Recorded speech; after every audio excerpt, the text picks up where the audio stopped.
Hello, this is D, and I'm back with another video. And today I have a host of topics to discuss. Now, today's video is going to be a little bit longer than usual, and we're going to go over a lot of gaming related news. We're going to talk about the new Marvel 1943 trailer of The Rise of Hydra, which features Black Panther and Captain America. Now, this is a World War II based game, and it's coming out in 2025. We're also going to talk about Microsoft's next generation refresh, the cylinder looking Xbox. It's called Brooklyn, and we're gonna see if this even makes sense to bring to the market, and also an update on the latest Xbox rumors. I'm also going to take a look at Digital Foundry's analysis of the PlayStation 5 Pro. They go into details and discuss on whether or not the PlayStation 5 Pro will bring the next GTA game up to 60 FPS. So we're going to talk about these things and more. So it's going to be a little bit of a longer video today. So I apologize to you guys that do like to get your information quickly, but there's been a lot of topics that I've been missing out recently because I've been covering the PlayStation 5 Pro, and there have been some other stories that I feel gamers should also know about. So let's first get into the Black Panther Captain America trailer. For those of you that are seeing this for the first time, this is Amy Hemmings' Black Panther and Captain America World War II game. Now, Amy Hemmings, of course, she left PlayStation. She's responsible for Uncharted 2. She's done a lot of games over there on PlayStation. I'm sure that you guys are familiar with her name. Now, some people were saying, oh, it's not a big deal that she was leaving Sony. Well, this game, after you see the trailer, will change your mind on that situation. So without further ado, let's just get into this trailer, and then we'll come back and I'll give you guys my thoughts on it.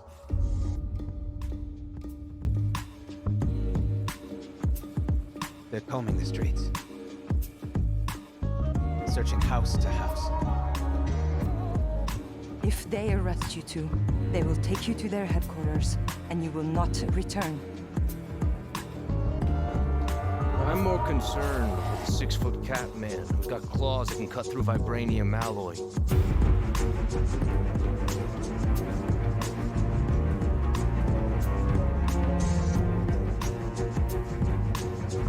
By my count, that makes 2 super soldiers loose in Paris.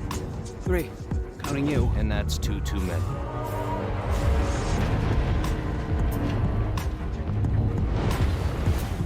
I'll be there before the sun rises. Before the Germans, before that American. The Iron Force has been found.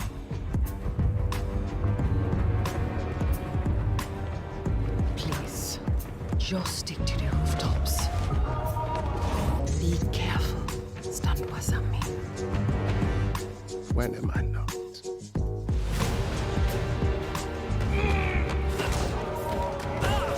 It's better if I tackle this one alone. You may encounter some obstacles. That won't be a problem.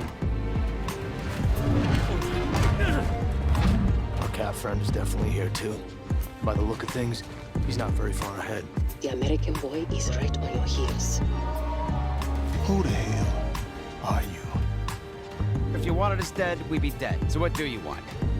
Answers. That's far enough! Stay out of my way! Stand aside! I do not take orders from anyone! I don't have time for this. Neither do I.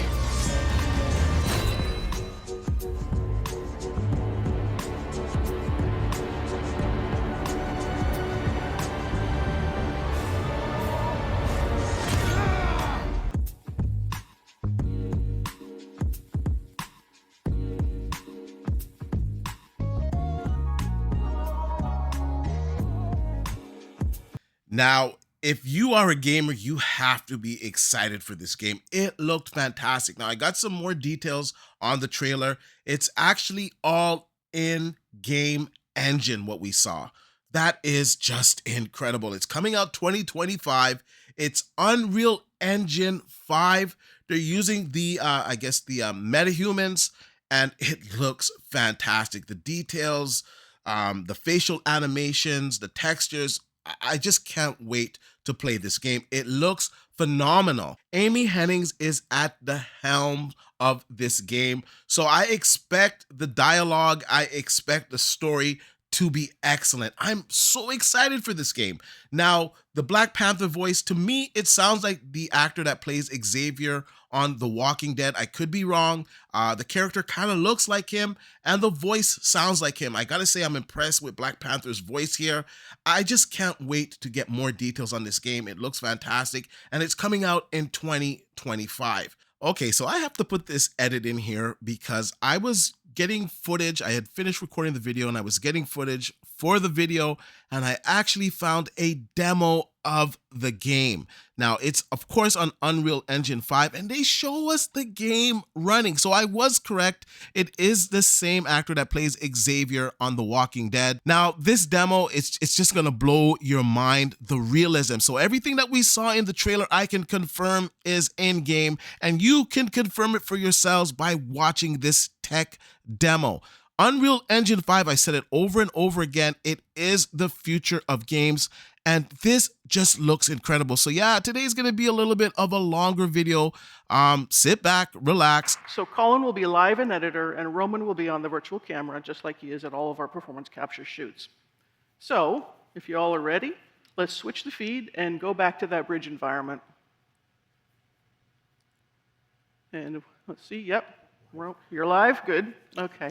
So Colin, let's boom down and take a closer look at this environment. So to create a really immersive game experience, the characters and environments have to work together harmoniously. We can't just drop believable characters into a less than convincing world. So we need to start with authentic and densely detailed environments as the setting to our story. And look, because part of our story is set in 1940s occupied Paris, we needed the world to have a really believable and visceral level of detail and grit, as you can see here. So, Roman, why don't we focus on the ground here for a bit? Now look at that. That's an amazing amount of detail. It would have been nearly impossible to get something this complex to run in real time without the new features in 5.4. So, Kim, let's talk about some of the levels of detail that we're seeing here. Sure. So, we're talking about Nanite's new adaptive tessellation feature. So, whilst Nanite lets you create environments like you're seeing here of incredible detail, the memory requirements can become impractical to realize for such a level of complexity across a huge level, without the need for lots of instancing. And we thought that was a challenge, and we wanted to deal with it. So, Colin, let's actually strip this scene right down to the dirt so folks can see what we're talking about.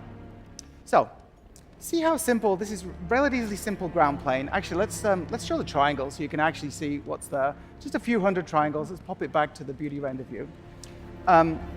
But with this new dynamic tessellation capability, we can actually displace that simple geometry and create new three-dimensional geometry of the quality that you're used to with Nanite. With nothing more than layering tile textures and using shader logic, you can make incredibly complex effects. So instead of me trying to explain it, let's get Colin to show the magic, and let's see a transformation of this face. This technique allows you to see an unprecedented level of geometric detail, but it's also memory efficient and can be changed dynamically in the runtime of your game. So things like footprints or tire tracks or even supernatural effects, if you would want them, can be visualized. And just to show how this simple geometry has now been transformed, let's have a look at the triangle view again. There you go. What you expect from Nanite. So it's a really, really smart, interesting technique to actually get detail into the games without crazy, crazy amounts of geometry. Let's switch it back to the detail view. Thank you. And of course, as you can imagine, this technology isn't just useful for the ground and for the ground terrain. It applies to every detail in the environment. So let's fly over to that pile of objects on the left over there, for example. And Colin, while we do, can you kill those headlights for me? Cool. Thank you. OK, so imagine our challenge. We're trying to authentically recreate a harsh winter in occupied Paris. That means every prop, every object, every detail, every rooftop needs to be realistically blanketed in snow. So now let's show how we can dial up the snow accumulation on these objects, right? And of course, we can dial it back as desired. It's making me feel chilly, actually. Yeah, actually, it's a little cold up here. Or maybe it's just nerves. And remember, of course, like Kim said, thanks to this technology, this is all actual geometry. So you can see how tools like these would really empower even a small team to art direct and set dress their environments dynamically. It enables our artists to create a series of layers in the environment and then build up the complexity, layer by layer by layer. Now, speaking of set dressing, let's go check out that fire barrel over by the watchtower we saw earlier. Yeah, that's the one there. And let's turn on a light to really illuminate the smoke coming out of the barrel. Thank you. Look at that. That's amazing. We could have never achieved effects this realistic in the past. So this is what we call heterogeneous volumes. In the past, effects like these would be done with particle sprites, but that's kind of a cheat that often breaks down and can look flat. It's nice from afar, but far from nice, as we say back in the UK. So if we look at the glow of the fire as it dynamically illuminates the volumetric smoke, you can see that light transmitting through the volume. You can also see that the smoke itself is casting shadows onto the world, but also itself. These volumetrics can also mix with more traditional effects as well. So if you do want to put particles in there, fog, or even cards, you can do it. It all works in a unified way. You can run the simulation, the smoke simulation, in Unreal Engine natively if you want, or you can import OpenVDB datasets as sparse volume textures, resulting in film quality visual effects, volumetric visual effects, all running in real time that are totally responsive to dynamic lighting. Yeah, and it just looks incredible. Now, of course, all of this is just to help us tell our story, right? And the story is nothing without great characters. So let's head back over to the bridge and catch up with Cap.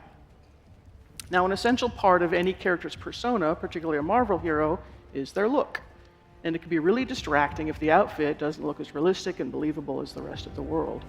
So you can see Cap's leather uniform fits just like you would expect in real life, with all the correct material properties and the complexity of creases forming as he moves. From a technical perspective, this is where we can effectively utilize machine learning.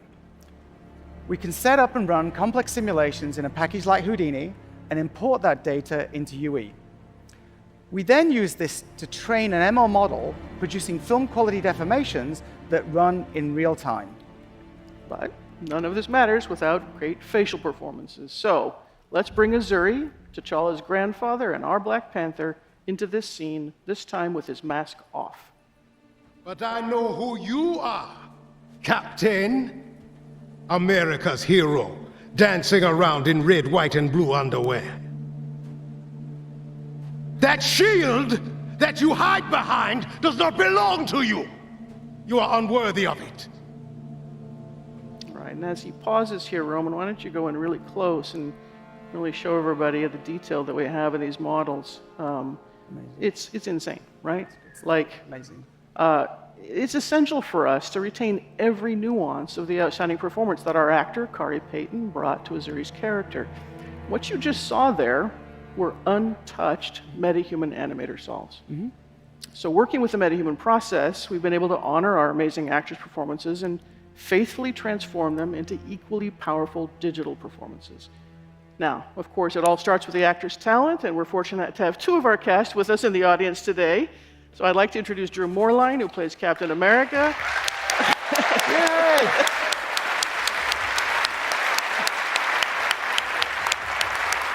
Pretty cool. Yeah.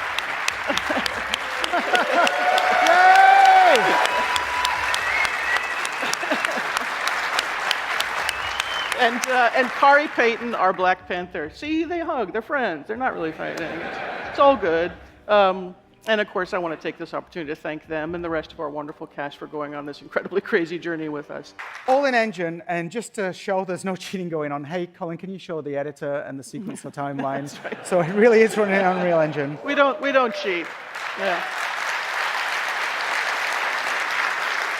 I am stunned by what we just witnessed there. The level of detail, I've never seen anything like that.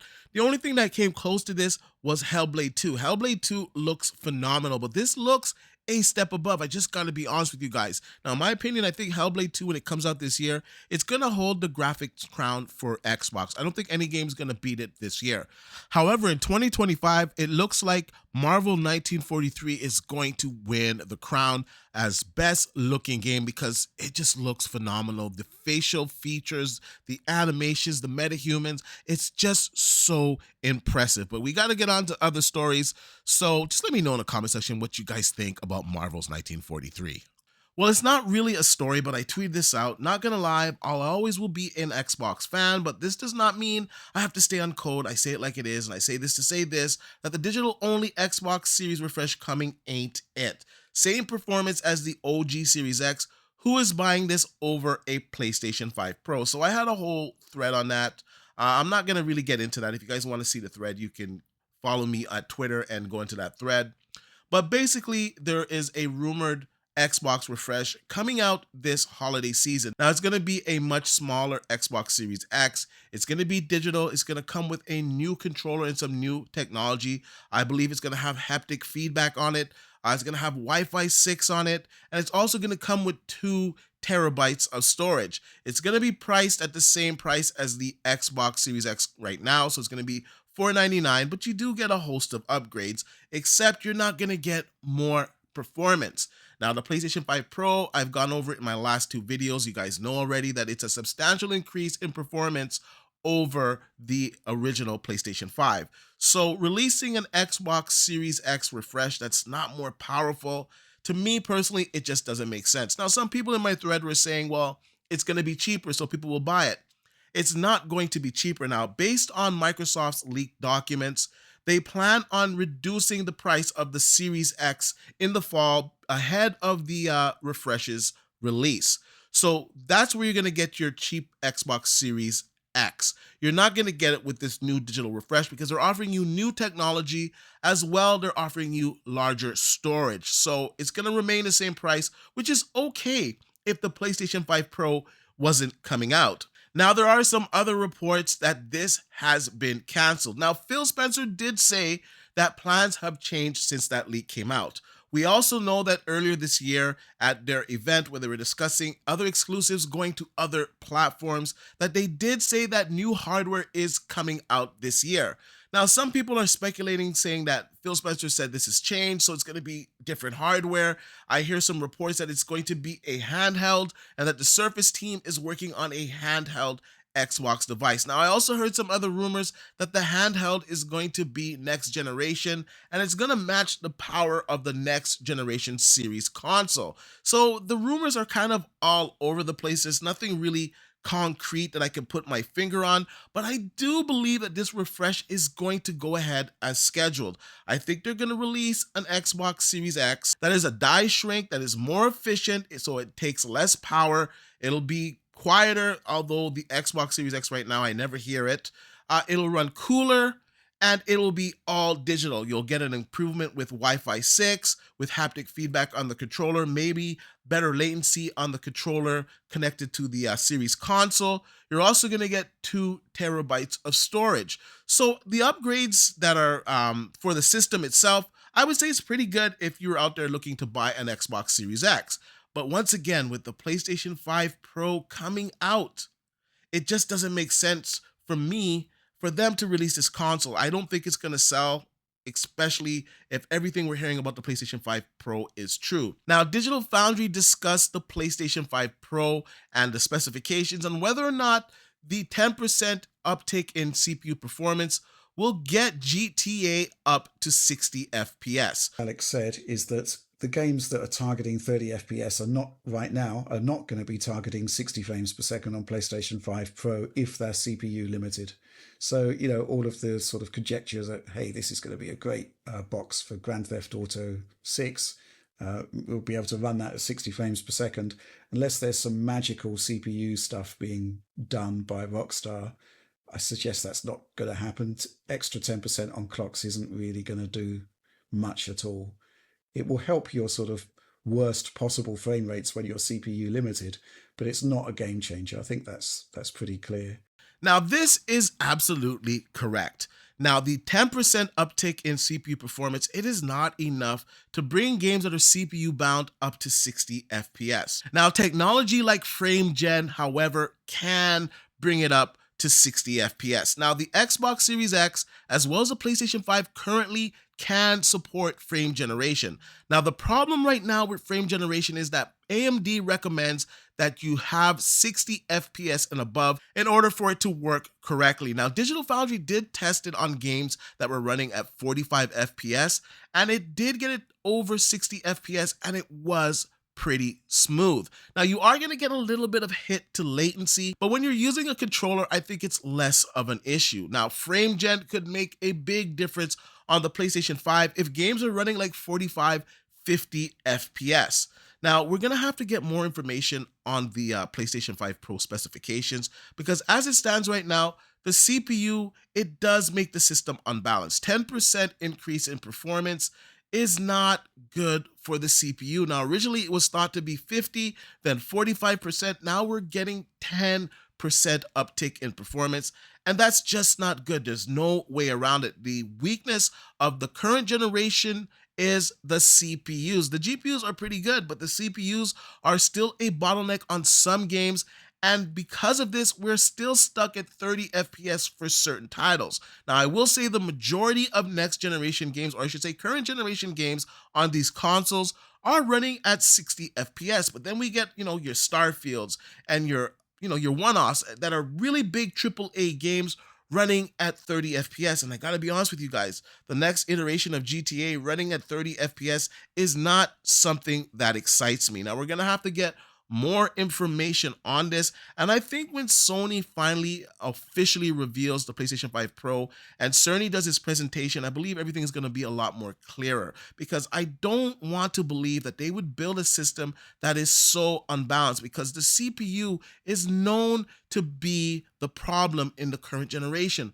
Why would you not address that in your next iteration or your mid-gen refresh of the console? It just doesn't make sense. So we're going to have to get more information on that. But like I said, there's other technologies out there. Frame gen could get it up. We don't know what PSSR is doing completely. We just know that it's more effective than FSR. We know that it's using machine learning. We know that the PlayStation 5 Pro has accelerated hardware on there to do machine learning. So we know that it should be really good, definitely better than what AMD has currently in their GPUs. So I'm really excited for that technology. And Digital Foundry also said this, and I'll play a little bit of it here in this clip. So Sony has machine learning silicon within the PlayStation 5 Pro. That's now been confirmed now. What's also interesting is that the developer disclosures specifically describe it as a custom solution, which suggests that it's something bespoke to Sony.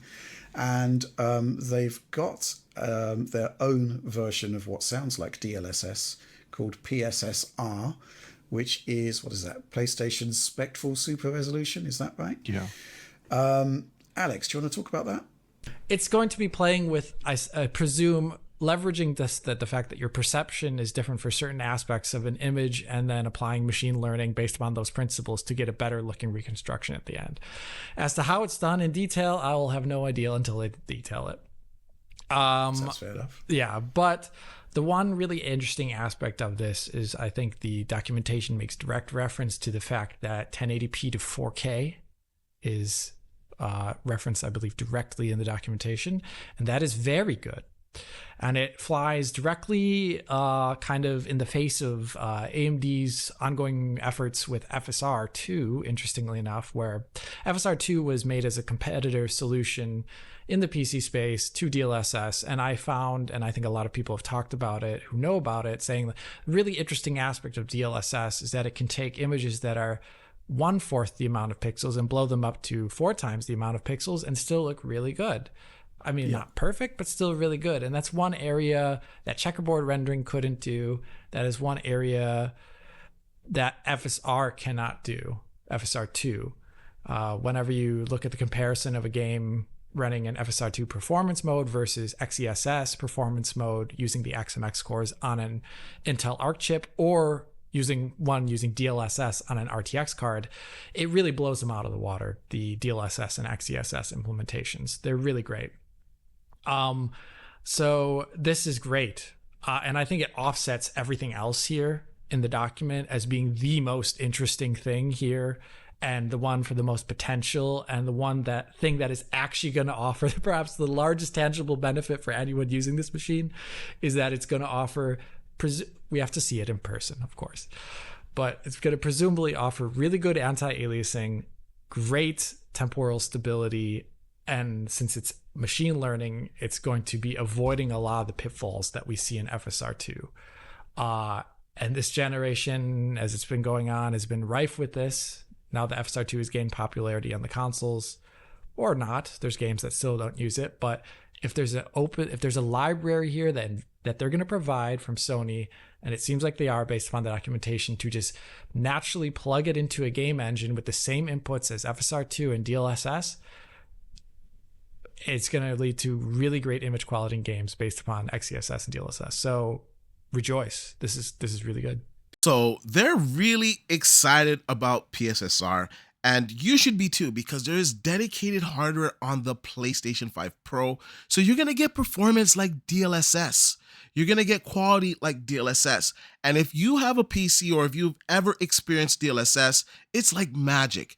The frame rate is increased, as well as the visual fidelity. It just works. I don't know what to say. And the PlayStation 5 Pro having similar technology, maybe even better, is really exciting for me. Now, they also go on to say that some games that are GPU bound, and if they're only GPU bound, can see an increase from 30 FPS to 60 FPS. So some people thinking that, oh, no games that are 30 FPS are going to reach 60 FPS on the PlayStation 5 Pro. That is also incorrect. The only thing I would say is that we should always want developers to target the best possible experience on every machine. And right. Just because there's been a handful of games right now that are not doing a great 30 or dropping because of CPU limit issues doesn't mean all games are going to be that way. So there is potential, obviously, for games to be brought up to 60 FPS when they're 30 on PlayStation 5 base. Amateur. But it means that the CPU cannot be the hindering factor for the reason why that game is at 30 FPS. The correct statement is games that are CPU bound. The 10% increase in performance will not get you up to 60 FPS. I'll give you an example, and this is just my personal opinion. The next GTA game, I do believe, can run at 45 FPS on the PlayStation 5 Pro. I don't think with the 10% increase in performance on the CPU that it's going to get to 60 FPS. Now, I'd have to see the unlocked performance on the PlayStation 5, but I'm going to assume that if it's running like 30 to 35 FPS on the PlayStation 5, that it could run 45 FPS unlocked on the PlayStation 5 Pro. Now, couple that with VRR, it's going to be much smoother than 30 FPS, and it's a compromise that I feel is fair. Now, of course, I want 60 FPS, so I'm hoping once again that frame gen is used, and we don't know all the details of RDNA 4. We don't know all the details of the ray tracing improvements.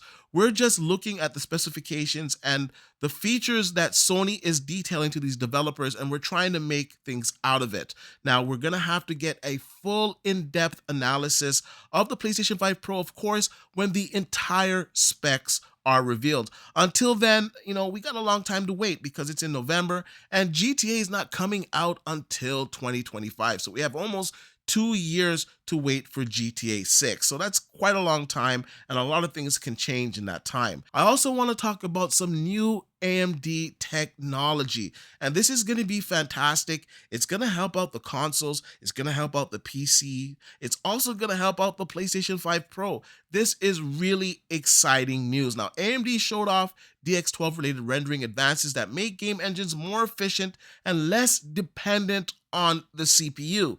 Now, just remember, we were talking about the CPU and how important that is for games that are CPU bound. Now, if a game is CPU bound and you have some technology that offloads a lot of the work on the CPU to the GPU, you're freeing up more resources. Therefore, you're freeing up more FPS. So they showed a 64 improvement in this demo. Now, this is coming from tomshardware.com. Like usual, I'll leave a link in the description down below so you guys can check it out for yourself. Now, he says the CPU is being used less and less for rendering, which should be good for performance.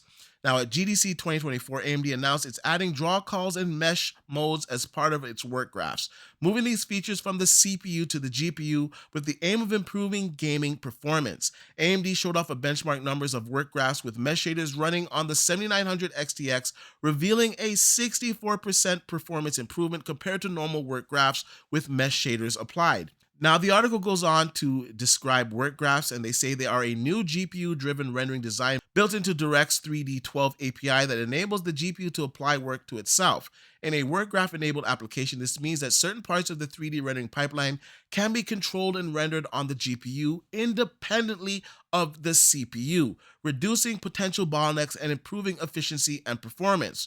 Work graphs can't run everything on the GPU yet, but the feature can already execute dispatch calls, shaders, and node executions, all of which are traditionally controlled via the CPU. According to AMD's GPU Open blog, mesh nodes are a new extension of work graphs that introduce a new kind of leaf node which drives a mesh shader and allows a normal graphics PSO to be referenced for the work graph. Mesh nodes allow a work graph to feed directly into a mesh shader, turning the work graph itself into an application shader on steroids. So they have a graph here, and you can see the improvements here. Now, this is really exciting, and like I said, this could really help out the PlayStation 5 Pro. Anytime you're taking the workload off of the CPU and putting it onto the GPU and getting increased performance, that is a huge W, and that's going to free up your CPU once again, which you can use to increase the frame rate. And they can also use draw calls as a function that can be used in the work graphs. So basically, they're going to boost the rendering efficiency. So this is huge news. This is going to help the Xbox Series X. It's going to help the PlayStation 5 as well as the PlayStation 5 Pro. It's going to help out on hardware on the PC. Specifically, they use this on a 7900 XTX. I'm going to assume that this works on NVIDIA as well, because most of the stuff that AMD does is open source. So I don't see this not working on other hardware, but this is fantastic news, and I hope this is implemented into the PlayStation 5 Pro. Now, I say that to say this, it's really early for us to be judging the PlayStation 5 Pro wholeheartedly. There's a lot of information that we just do not have. Now, we know that the GPU is fantastic, so we're going to get a higher resolution, we're going to get better features, we're going to have higher settings, we're going to be able to run this with ray tracing on some games 60 FPS. Now, games that are CPU bound, from what we can see so far, it's not really going to help it as much. We don't know if they're going to introduce frame generation and use it on some of these games. We don't know all the benefits of PSSR. So I got to say, at face value, the 10% increase in CPU performance is not going to help in games that are really suffering low FPS due to the CPU bottleneck. And I gotta be honest that it's very disappointing that it's only a 10% increase in the CPU performance. But like I said, we need to get all of the details, and over the coming months, we're gonna get more and more leaks till eventually Sony's just gonna reveal the PlayStation 5 Pro. Anyways, I wanna know what you guys think about today's stories. What do you think about the PlayStation 5 Pro? Do you think that this system will surprise and exceed a lot of people's expectations? Or do you think that people are setting themselves up for a big disappointment? Also, what are your thoughts on AMD's new rendering technology, taking a lot of the workloads off of the CPU and putting it onto the GPU? Do you think that this is going to help the PlayStation 5 Pro? Do you think it's going to help the current generation consoles? And what are your thoughts on this mid-generation refresh that is a die-shrunk Xbox Series X that is more efficient but doesn't have more power? Do you think that they actually scrapped that and now we should look out for a handheld in November? And of course, I want to know your thoughts on Marvel 1943, The Rise of Hydra, Amy Hennig's Black Panther, and Captain America game. Are you as excited as I am for this game? Let me know in the comment section down below. I know this was a long-winded video. I usually don't do these type of things, but today I was just sitting down, relaxing, going through all of the topics that were on my Twitter feed, and I just decided, you know what, I'm just going to do a video on all of them. So if you like this type of content, let me know in the comment section down below. And like I usually say, please like, share, and subscribe to the channel, and I'll see you guys on the next one.